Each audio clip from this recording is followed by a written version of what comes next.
მადლი და მშვიდობა ძვირფასებოდა სრულიად საქართველო. Თვის მადლით და თქვენი კეთილნებელობით კიდევ გვაქვს საშუალება ერთმანეთთან საუბრის. ნამდვილად სასიხარულოა ეს ამბავი და დიდად მადლიერი ვარ მე თქვენი გამოხმაურების, კომენტარების და მათში გამოხატული პატივისცემის მიმართ.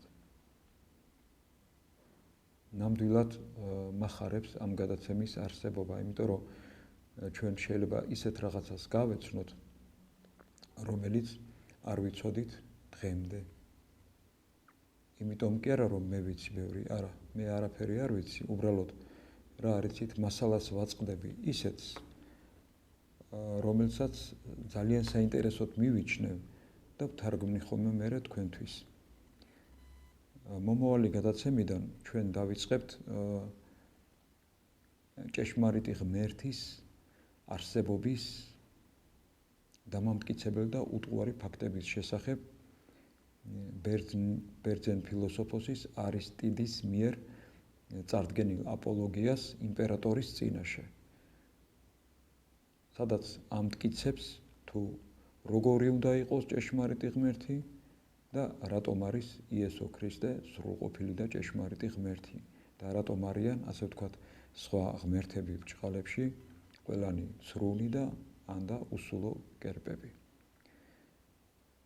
ამ მცირე შესავლის შემდეგ მე მინდა კიდევ მოგილოცოთ ის დღესასწაულები და ის მადლიანი დღეები, რომლებიც ჩვენთან შეხვედრამდე გავიარეთ.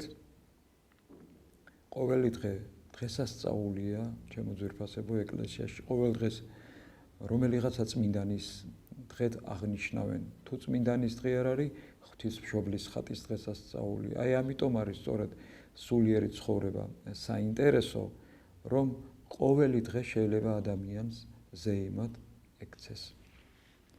ჩვენ კი გავაგრძელებთ ჩვენი სახარების განმარტების კითხვას. მოგეხსენებათ, რომ ჩვენ კითხულობთ ამჟამად ქრისტეშობის მსახურებაზე წაკითხული სახარებების განმარტებას. ეკითხება 4 სახარება. ჩვენ ამჟამად გაჩერებული ვართ მესამე სახარების განმარტებაზე. და უკვე იქით გადაცემაში საბოლოოდ დავასრულებთ. კიდევ შეგახსენებთ ძვირფასებო, რომ განმარტების ავტორი გახლავთ წმინდა ნიკოლოზ სერბი, ჩემი აქ მხოლოდ თარგმანია. მაშასე ვაგრძელებთ იმ ადგილიდან, სადაც გავჩერდით წინა გადაცემაში. და აჰა ვარსკვლავი, რომელიც აღმოსავლეთში იხილეს, წინ მიუძღოდა მათ, ვიდრე არ მივიდა და გაჩერდა იმ ადგილას, სადაც იყო ყრმა. ჰოი მათ სიხარულს. რა თქმა უნდა, აკლემებზე ამხედრებულთ უნდა ემგზავრათ. ჯერ ერთი გზის სიშორის გამო და მეორედ კი იერუსალიმში მისასვლელად აუცილებელი მქვიშიან უდაბნოს მიზეზით, რომელსაც ფეხით ვერ გაივლი.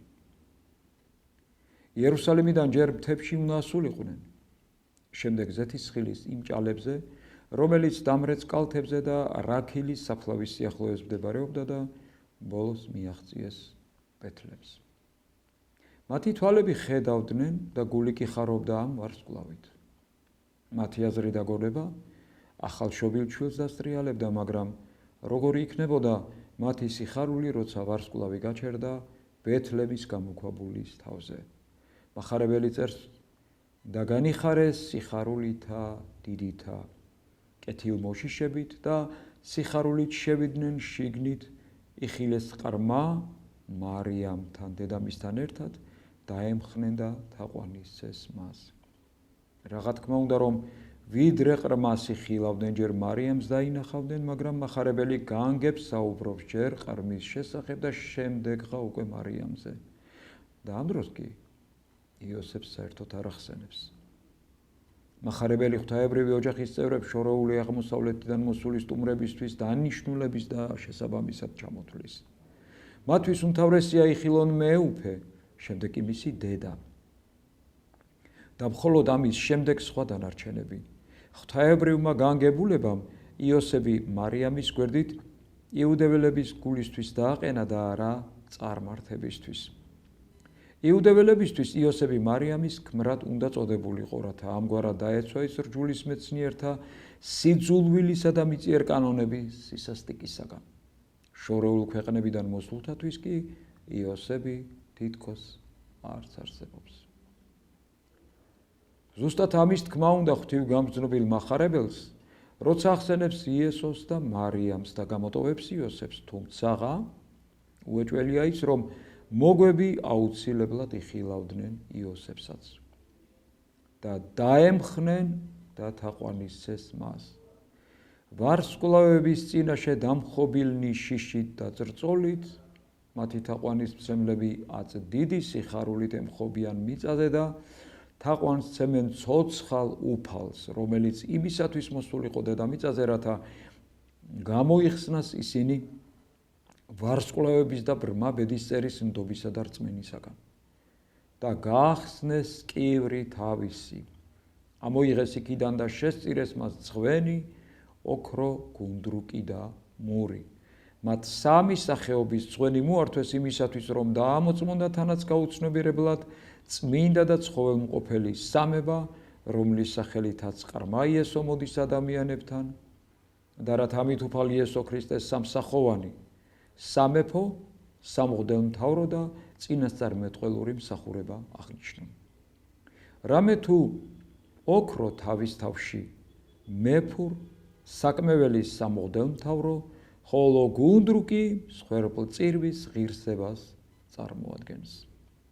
ამგვარად, ახალშობილი ყრმა იქნება უკვდავ სასუფეველის მეუფე, უცოდველი მღვდელმთავარი და წინასწარმეტყველი, რომელიც როგორც მანამდე და სხვა წინასწარმეტყველები, ისიც ასაკლაოდ განწირული იქნება. ყველასთვის დღესავით ნათელია, რომ ოქრო აღნიშნავს ხელმწიფეს და მეფობას.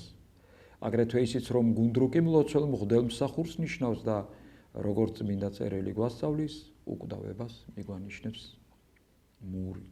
ნიკოდემოსმა იესოს მკვდარი სხეული შემურა, გვეუბნება იოანეს სახარება და გვეუბნება დავითის ფსალმუნები. იმისათვის, რათა რაც შეიძლება დიდხანს დაეცვა სხეული დაშლისა და გახსნისაგან და თუნდაც გარკვეული დროით დაეცვა საშინელ და მომაკვდინებელ შემოსვლისაგან. ვით ოქროსგან ამგვარადვე იბრწყინვებს სოფელი ქრისტეს მიერ და ლოცვით აღივსება მის მიერვე იმგვარადვე, როგორც ტაძარი გუნდრუკის კმევით და კეთილად ისურნელებს პლანეტა დედამიწა მისი სწავლებისაგან ზუსტად ისევე, როგორც მისივე სხეული მურისაგან. ამის გარდა ეს ყველა სამი ძღვენი თავის თავში მუდმივობას და უცვლელობასაც წარმოადგენს. ოქრო დარჩება ოქროდ, გუნდრუკი გუნდრუკად და მური მურად. მათგან არც ერთი თავის დროს არ დაკარგავს საკუთარ თვისებებს, არამედ 1000 წლის შემდეგაც ოქრო იბრწყინებს, გუნდრუკი ენთება და მური კეთილად ისურნელებს. ქრისტეს მიწიერ მისიის საცხადად და მშვენიერ სიტყვიერებით გამოსახატად შეუძლებელი იყო დედამიწის ზურგზე სხვა სამი საგნის მოძებნა. მარადიულობა ქრისტეს საქმე დედამიწაზე, ზეციდან ადამიანებისთვის მოტანილი სხვა მრავალი სულიერი და ზნეობრივი ფასეულობები. მან ჩამოიტანა ჭეშმარიტება, ლოცვა და უკვდავება და სხვა რომელიც წარმოადგენდა ჭეშმარიტებას ოქროზე უკეთესად. დამართეთ მას რაც გინდათ, ის არ შეწყვეტს ბზინვას. განა რომელიმე ნივთი გუნდრუკზე უკეთესად წარმოგვიდგენდა ლოცვას, როგორც ტაძარში ვრცელდება გუნდრუკის კმევის შედეგად აღმოდინებული კეთილსურნელება, ზუსტად ასევე მოედება ხოლმე ლოცვა ადამიანის სულს. როგორც კმევა სიმაღლეზე აღიწევა, ზუსტად ასევე აღიწევა ადამიანის სულიც ღმერთამდე. წარე მართენ ლოცვაი ჩემი ვითარცა საკმეველი შენს წინაშე, ამბობს დავით მეფსალმუნი, ხო? მართალია სხვა ნივთებითაც შეიძლება კმევა, მაგრამ არც ერთი მათგანი ვერ განაწყობს სულს ლოცვისთვის, მხოლოდ საკმევლის კმევა. და ვერც სხვა ნივთი ისე ვერ გამოხატავდა უკვდავებას უკეთესად, ვიდრე ამას გვიმოწმებს მური. მოკვდავება შობს სიმყრალეს, უკვდავება კი მდგრადი კეთილსურნელებაა. ასე და ამგვარად წმინდა სამებიდან აღდგომის დაუფალ იესო ქრისტეს და მისი მიმდევრების უკვდავების ჩათვლით ქრისტიანულ რწმენის აღსარება აღმოსავლელი მოგვების სიმბოლურად აღმოთქვეს აღმოსავლელმა მოგვებმა. და ამიტომ ისინი არიან არა მხოლოდ თაყვანისმცემლები, არამედ წინასწარმეტყველებიც როგორც ქრისტიანულ რწმენისა, ასევე სიცოცხლის და ქრისტეს მსახურებისა და ამ ყოველივეს შეცნობა არა თავისთავად ადამიანური ბრძნობით კი არ მოახერხეს, არამედ ღვთაებრივი იმ შთაგონებით, რომელმაც აღძრა ისინი ბეთლემში წასასვლელად, რომელმაც გზის გამკვლევის სახით საკვირველი ვარსკვლავი გამოუჩინა. დაასრულეს რა ბეთლემში თაყვანისცემა, იერუსალიმში კვლავ გაბრუნებას აპირებდნენ და შემდეგ იმავე გზით სახლში დაბრუნებას. ჰეროდე მოელოდა მათ მოუთმენლად და ისინი კი თავისი მიამიტი გულით ფიქრობდნენ, რომ წასულიყვნენ მასთან და გაეზიარებინათ საკუთარი სიხარული იმ უსიხარულო ბრძანებლისათვის. და აი თუ რა მოხდა შემდეგში, ჩემო ძვირფასებო, ამას შევიტყობთ ჩვენ მომავალ გადაცემაში. აკი დროებით შევწყვეტ საკითხავს, დაგლოცოთ და გაგახაროთ ყოვლადწმინდა ღვთისმშობელმა, რომლის ცხოვრების განხილვასაც ვეცნობით ღირსი მამა მაქსიმე აღმსარებელის სახით. უნდა ითქვას ჩემო ძვირფასებო, რომ აი როდესაც რომელიმე წიგნს ან რომელიმე ცხოვრებას კითხულობ, ის წმინდანი ყველასთვის კი ლოცულობს, მაგრამ შენთვის განსაკუთრებით ლოცულობს ამ დროს ღვთის მიმართ და ასე რომ დარწმუნებული ვარ, რომ ჩვენი გადაცემისთვისაც აი ეს წმინდა მამები ნიკოლოზ განმანათლებელი სერბეთისა, ღირსი მამა მაქსიმე აღმსარებელი ლოცულობენ განსაკუთრებით. რაოდენ დიდი იყო მათი ბრალი ჯვარცმული ქრისტეს მიმართ. საუბარია იუდეველებზე, როგორც წინა გადაცემიდან შეგვიწყდა. მათ არ ისმინეს და არ შეიწყნარეს ის, რასაც ყველა წინასწარმეტყველი უქადაგებდა. ამ უბადრუკებამ მართალი და კეთილის მოქმედი ბოროტის მოქმედად მიიჩნიეს. ქრისტეს მკვლელებად იქცნენ და უფრო მძიმე ურწმუნოებას მიეცნენ. უფალმა ამის გამო განუკუთვნა მათ ურწმუნოებით დაცემა, ქალაქის დამხობა და დაქცევა, ხალხის ტყვეობა და დახოცვა, ყოველგვარი პატივის აყრა და დაკარგვა. მორწმუნეებს კი ერგოთ ჭეშმარიტი აღდგომა, რითაც ისინი ძველი რჯულის მონობისგან განთავისუფლდნენ. ქრისტესთან ერთად დაეფნენ ნათლისხებით, მასთან ერთად აღდგნენ და ცხოვრდნენ საუკუნო ცხოვრებით. ქრისტესთან ერთად ეწამებოდნენ, იტანჯებოდნენ და იდევნებოდნენ და მასთან ერთადვე განდიდნენ სათასასუფეველში. წმინდა მამებმა განგვიმარტეს, რომ უფალი არც დასამხობად მოსულა და არც აღსადგენად, რადგან კაცის დაცემის მიზეზი უფლისგან კი არ მომდინარეობს, არამედ თავად საკუთარი ნებითა და სურვილით ვეცემით და თავადვე საკუთარი ნებით აღვდგებით, ვეცემით ბოროტის მიერ და აღვდგებით სიკეთით. და თუ არ დაეცა, არ შეიმუსრა თავად ბოროტი, რომელიც ჩვენზე მძლავრობს, მაშინ სიკეთე არ და ვერ აღდგება ჩვენში. თუ კი ურწმუნოება არ დაიძლია და არ აღმოიფხრა, რწმენა არ აღდგება. თუ კი ცოდვა არ მოისპო და არ განქარდა, მადლი და სიმართლე არ აღდგება. როგორც წმინდა პავლე მოციქული ამბობს, როცა უძლური ვარ, მაშინ ვარ ძლიერი, იგი უძლურიც არის და ძლიერიც. უძლურია ხორციელად და ძლიერია სულიერად. ასევეა ქრისტეს სიტყვაც, რომელიც დაცემულ მორწმუნეს ძალას აძლევს აღდგომისთვის, რათა ძირფესვიანად აღმოფხრას მასში მყარა დამკვიდრებული ცოდვები და აღდგეს ქრისტეს მიერი ჭეშმარიტებით. აი აქ შევწყვეტ, იმიტომ რომ შემდეგი მუხლი მოდის, შეგახსენებთ ჩემო ძვირფასებო, რომ ჩვენ ამჟამად განვიხილავთ იმ წინასწარმეტყველებას, რომელიც წმინდა და მართალმა სვიმეონმა უწინასწარმეტყველა ყოვლადწმინდა ღვთისმშობელს ქრისტე მაცხოვარზე, როდესაც შეხვდა ტაძარში და სულიწმინდით იგრძნო, რომ მაცხოვარი იმ დროს იმყოფებოდა ტაძარში ხორციელი და ხილული სახით. სარწმუნოება გვეუბნება, რომ ზეციური და მიწიერი ეკლესია ერთი მადლბოსილი ერთიანობაა, თუმცა მიწაზე ეკლესია იბრძვის, ხოლო ზეცაში კი დიდების შარავანდედითაა შემკული. ანგელოზები ადამიანთა ძმები და მეგობრებია. ერთგულ შვილთა გულებს ღვთიური სიყვარული ავსებს, ერთნაირი აზრით და გრძნობით აკავშირებს მათ. ეს სიყვარული უფრო ძლიერია ანგელოზებში, რადგან ისინი უფრო ახლოს არიან ღმერთთან. მასში ხედავენ საუკუნო სიყვარულსა და მადლს, რომლითაც უფალს ჩვენი ხსნა სურს. მათი სიცოცხლე და ნეტარება სიყვარულია. მათ უყვარვართ იმდენად, რამდენადაც შეუძლიათ. უყვარვართ იმიტომ, რომ ჩვენში იმ ღვთიურ მადლს ხედავენ, რითაც თავად არიან სავსე. ცხადია, ადამიანი არის მცირე რაიმე ანგელოზთა. ანგელოზებს უყვარვართ, როგორც ღვთის დიდების თანამოზიარენი, ამიტომ აქტიურ მონაწილეობას ღებულობენ ჩვენს ხსნაში და ეს მათთვის ისევე ძვირფასია, როგორც საკუთარი არსებობა სიწმინდეში. ისინი გვეხმარებიან ზეცისკენ მიმავალ გზაზე.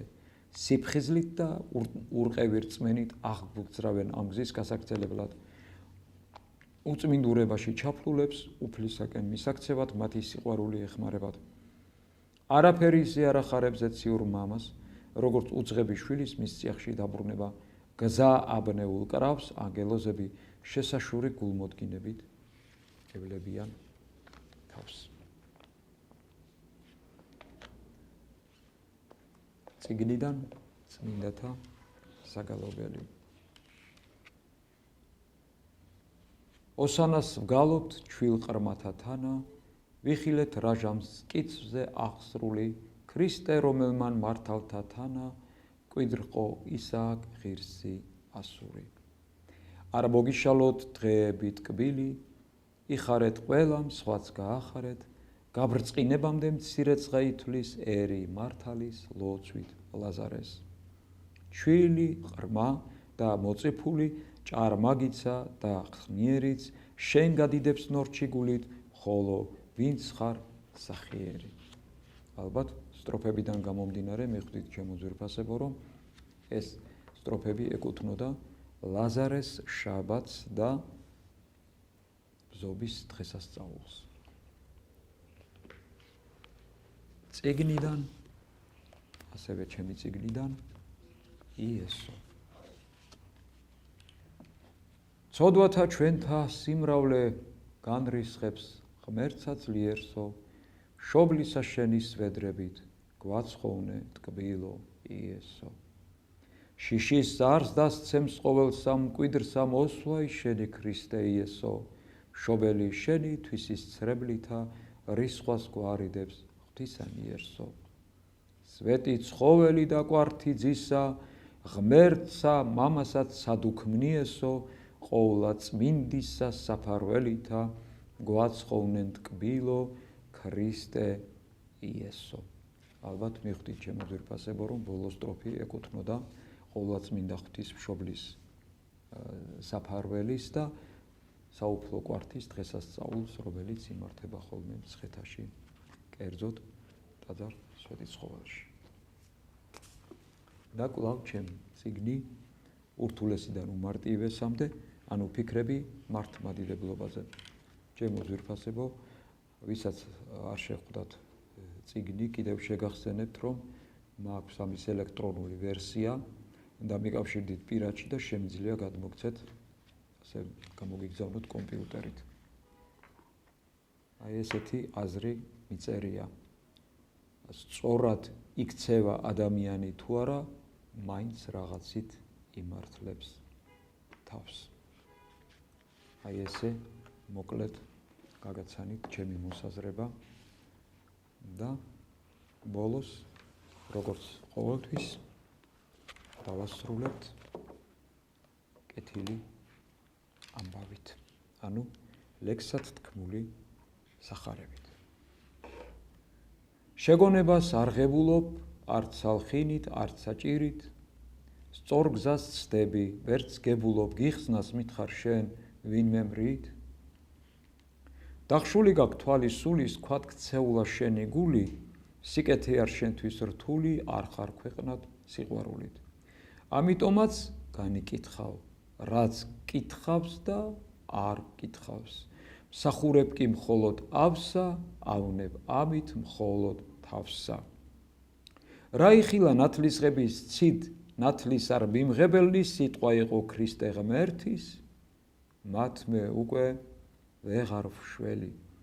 ჩემთვის გვანან ჯგუფსა ბავშვთა თამაშები რომ უყვართ და ერთ ურცეტყვინ ჩვენ ვლაღობდით, პასუხობდით თქვენ კი გლოვით. როცა ჩვენ ცრემლებს საუღრიდით, ერთობოდით შვებალ ხინით, ვერავპოვეთ ჩვენ საერთო ენა რომლითაც გავერთოთ. ეს ბავშვებზე. ახლა მათზე ვინც იხილეს ცხადი ცხადზე, ჯერ ეს სტუმრად იოანე მიიჩნიეს იგი მავნედ. არ სვავს, არ ჭამს, ეშმაკი ყავს, კარგს არაფრით ეს არ აგავს, არ ისმინეს მისი სიტყვა იორდანეს რაც აითქვა. მოվել მე ვსვავ ჭამ კიდეც და იგავებით რომ მიმეცხრა, მიწოდეს ღვთისამგმობარი, ცოდვილ წარმართ მეგობარი.